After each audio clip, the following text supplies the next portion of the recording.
When I was first diagnosed, I thought I had an appendicitis. And I went to the emergency room and they did some CT scans and discovered that it was not an appendicitis. It was a tumor the size of a grapefruit sitting on my ovary.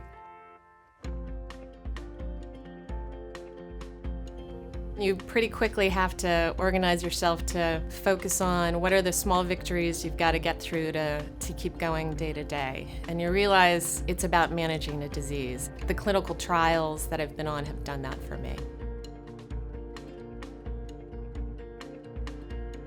I had heard of clinical trials, but I didn't know a lot about them. And I was lucky that I had a friend from high school who was one of the doctors and researchers on the clinical trial he was recommending. And so I remember calling him and saying, "Is this monkey business or is this for real?" And my friend said, "If you can get on this clinical trial, get on this clinical trial." And boy, was he right, because that was 5.5 years that I enjoyed the benefits of that clinical trial. I probably would not be here today. The first trial that I was on for 5.5 years.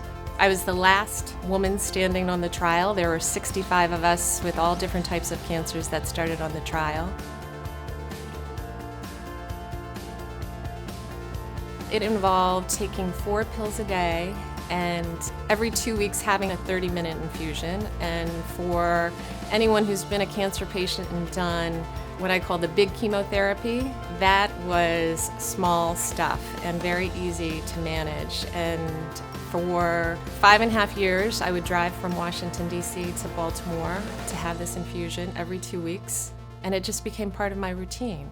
It really was having a few extra doctor's appointments and a few more people poking at me. But as far as day-to-day life, get up, go to work, exercise, go out to dinner, vacations, just a few extra doctor's appointments as far as managing the clinical trial. I still have some evil little buggers hanging out, which is something that they're always going to have to manage. And so I am getting ready to do my 3rd clinical trial. The 2nd trial that I did was focused specifically on my genetic mutation, which is the BRCA1 genetic mutation, and the 3rd trial will also focus on that as well.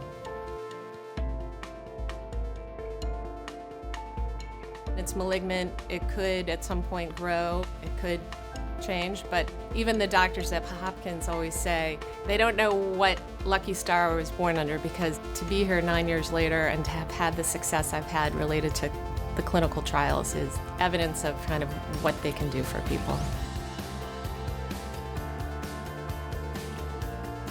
9 years ago, when I told my family I had ovarian cancer, I think everybody said, "Oh, she has cancer.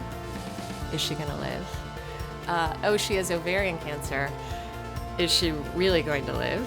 Because it's a tough one to find, and by the time they find it, it's spread, and so it's a tough one to manage.